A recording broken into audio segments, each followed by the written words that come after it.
Micah chapter 7, verses 1 through 7. Woe is me, for I am as when they have gathered the summer fruits, as the grape gleanings of the vintage. There is no cluster to eat. My soul desired the first ripe fruit. The good man is perished out of the earth, and there is none upright among men. They all lie in wait for blood.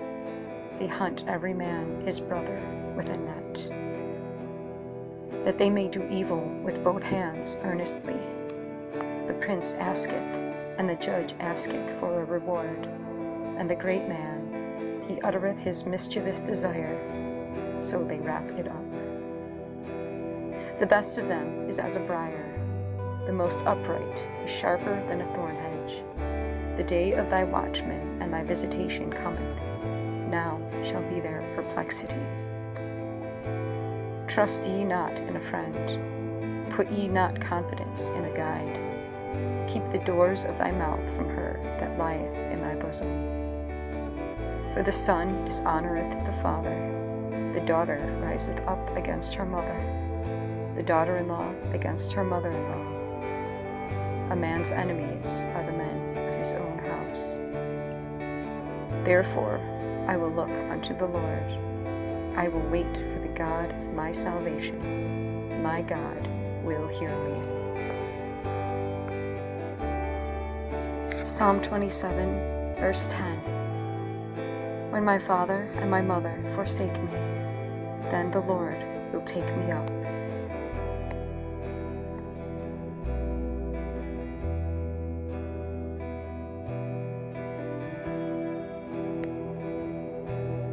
Friends may be unfaithful, but the Lord will not turn away from the gracious soul.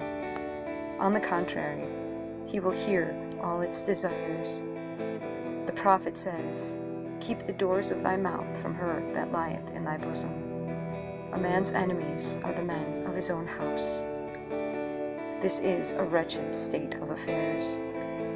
But even in such a case, the best friend remains true, and we may tell him all our grief.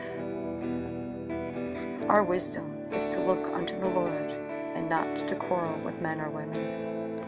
If our loving appeals are disregarded by our relatives, let us wait upon the God of our salvation, for he will hear us. He will hear us all the more because of the unkindness and oppression of others, and we shall soon have reason to cry, rejoice not against me, O mine enemy. Because God is the living God, he can hear. Because he is a loving God, he will hear. Because he is our covenant God, he has bound himself to hear us.